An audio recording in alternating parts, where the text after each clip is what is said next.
गढ़वा जिले के सुदूर जंगली क्षेत्र जो है रंका भंडरिया का, वहाँ पर हाथियों द्वारा लगातार उत्पात मचाया जा रहा है। अभी पिछले दिनों एक हाथी की मौत हो गई थी। उसी मौत का बदला उनके साथी जो हाथी हैं उनके द्वारा लिया जा रहा है। जान माल का भी नुकसान हो रहा है। हाथी आ रहे हैं जब गांव में तो फसल को चट कर जा रहे हैं, घरों को नुकसान पहुंचा रहे हैं। जितना नुकसान हो रहा है मुआवजा उससे इतर है। हमारे साथ नागरिक संघर्ष मोर्चा के केंद्रीय अध्यक्ष देवेंद्र जी मौजूद हैं। क्या स्थिति है, हाथियों द्वारा कितना उत्पात मचाया जा रहा है और कितना नुकसान हो रहा है, पर नुकसान के इतर मुआवजा कितना मिल रहा है? जी नमस्कार, मैं आपको बताऊं, गढ़वा दक्षिणी वन क्षेत्र के भंडरिया, रमकंडा, चिनिया, रंका आदि सुदूरवर्ती जंगलों में किसानों को जो है लगातार 8-10 सालों से कहर मचाया जा रहा है।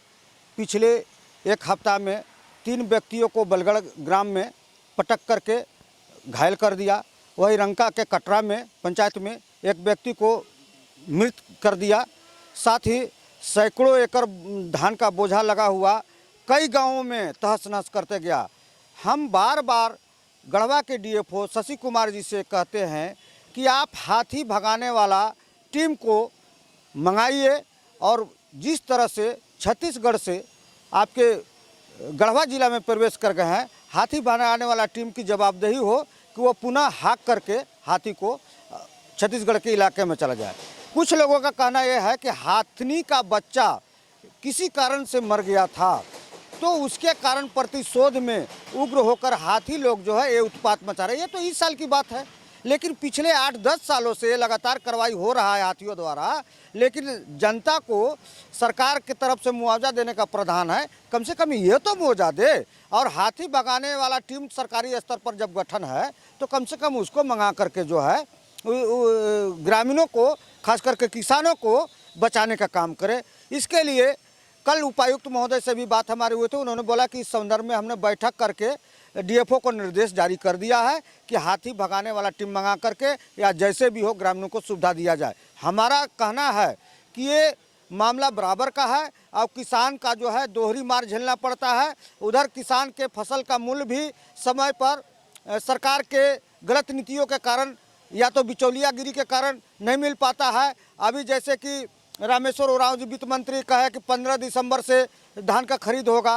दूसरी तरफ हाथी जो है 15 दिन तक रखने में पूरे गांव के गांव खा जा रहा है, 10-10 क्विंटल 20-20 क्विंटल घर गिरा दे रहा है। ऐसी परिस्थिति में किसान जाए तो जाए कहाँ। इसलिए हमारा उपायुक्त गढ़वा और डीएफओ शशि रंजन जी से समय सीमा के अंदर हाथी भगाने वाला टीम और हुए क्षति के नुकसान का मुआवजा देने का आग्रह है।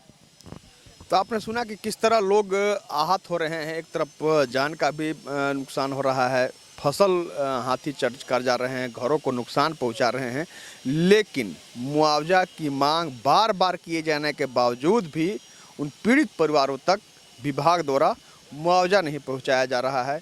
वहीं दूसरी ओर हाथी भगाने, जो हाथी क्षेत्र में आ जाते हैं, उन्हें भगाने की व्यवस्था होनी चाहिए, वह व्यवस्था नहीं हो सकी है। नतीजा है कि जो हाथी इलाके में घुस आए हैं उनके द्वारा लगातार गांव में पहुंचकर नुकसान पहुंचाया जा रहा है। अब देखना यह होगा इस मांग के बाद कितना जल्द प्रशासन उन पीड़ित परिवारों तक राहत पहुंचा पाती है।